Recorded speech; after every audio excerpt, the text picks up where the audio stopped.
Hello friends, இன்றைக்கி நம்ம சேனலில் என்ன பார்க்க போகிறோன்னா மட்டர் பன்னீர் மசாலா தாங்க பார்க்க போகிறோம். ரொம்ப ஈஸியாக குக்கரில் வந்துட்டு 1 பாட் ரெசிபியே செஞ்சிடலாம். வாங்க எப்படி செய்கிறதுன்னு பார்க்கலாம். ஃபஸ்ட்டு அதுக்கு வந்துட்டு 4 வெங்காயம் வந்துட்டு நான் எடுத்துக்கிறேங்க, பல்லாரி வெங்காயம். அது கூட 2 தக்காளி வந்துட்டு சேர்த்துக்கலாங்க. இது கூட 5-6 கேஷ்யூ வந்து சேர்த்துக்கலாம். இது எல்லாத்தையும் இப்போ நல்லா ஃபைன் பேஸ்ட்டாக அரைச்சி எடுத்து வச்சுக்கலாங்க. இந்த மசாலாவுக்கு இதுதான் பேஸு. இப்போ வந்து நம்ம தாளிக்க ஆரம்பிச்சிடலாங்க. ஒரு குக்கர் எடுத்துக்கலாம். அதில் வந்துட்டு 3 டீஸ்பூன் எண்ணெய் சேர்த்துட்டு 2 பட்டை, ஒரு பிரியாணி எல்லாம் சேர்த்துக்கலாங்க. அது கூட 2 பெரிய வெங்காயம் வந்துட்டு சேர்த்துக்கலாங்க. இப்போ இந்த வெங்காயம் நல்லா கண்ணாடி பதம் வர்ற அளவுக்கு நம்ம வந்து வதக்கி எடுத்துக்கலாங்க. நான் பல்லாரி வெங்காயம்னா ரொம்ப பெருசாக எடுக்கலைங்க, ஒரு மீடியம் சைஸில் வந்து எடுத்துருக்கேங்க. இப்போ இது கூட வந்து 2 டீஸ்பூன் அளவுக்கு இஞ்சி பூண்டு பேஸ்ட் வந்து சேர்த்துக்கலாங்க. இப்போ இதையும் நல்லா பச்சை வாசனை போகிற அளவுக்கு நம்ம வந்து வதக்கி எடுத்துக்கலாங்க. இப்போ இஞ்சி பூண்டெல்லாம் நல்லா வதங்கிருச்சு. இந்த டைம் நம்ம மசாலா பவுடர்லாம் சேர்த்துக்கலாங்க. 1/4 டீஸ்பூன் அளவுக்கு மஞ்சள் தூள், 1 டீஸ்பூன் அளவுக்கு மல்லித்தூள் சேர்த்துக்கலாங்க.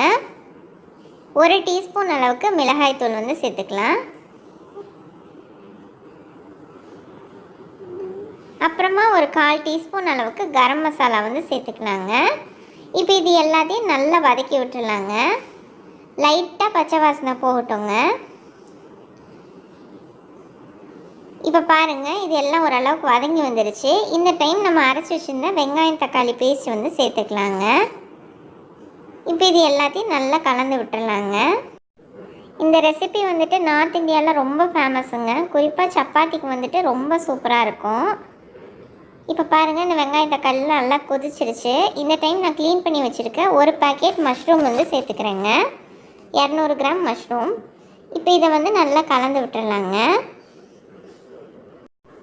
இது கூடவே வந்துட்டு 100 கிராம் பச்சை பட்டாணி வந்து நான் வாங்கி அதை உளித்து அதை வந்து சேர்த்துருக்கேங்க. இதையும் வந்து கலந்து விட்டுடலாம். இப்போ இந்த கிரேவிக்கு தேவையான அளவுக்கு வந்து உப்பு சேர்த்துடலாங்க.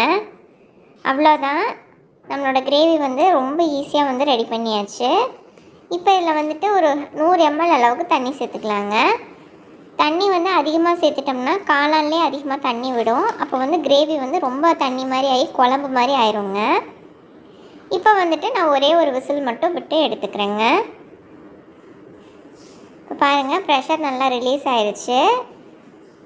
இப்போ வந்து எண்ணெயெல்லாம் நல்லா பிரிஞ்சு காளான் நல்லா வெந்து வந்துருச்சுங்க. இது கூட கொஞ்சமாக கசூரி மேத்தி வந்து நான் சேர்த்துக்கிறேங்க, வெந்தயக்கீரை பொடி. இப்போ பாருங்கள், நம்மளோட கிரேவி வந்து நல்லா ரெடி ஆயிடுச்சு. இது வந்து சாதத்துக்கு, சப்பாத்திக்கு எல்லாத்துக்குமே ரொம்ப நல்லா இருக்குங்க. ஒரு அருமையான சைட் டிஷ். கண்டிப்பாக எல்லாம் ட்ரை பண்ணி பார்த்துட்டு எப்படி இருந்துச்சுன்னு நம்ம சேனலுக்கு மறக்காமல் சப்ஸ்கிரைப் பண்ணுங்கள் ஃப்ரெண்ட்ஸ்.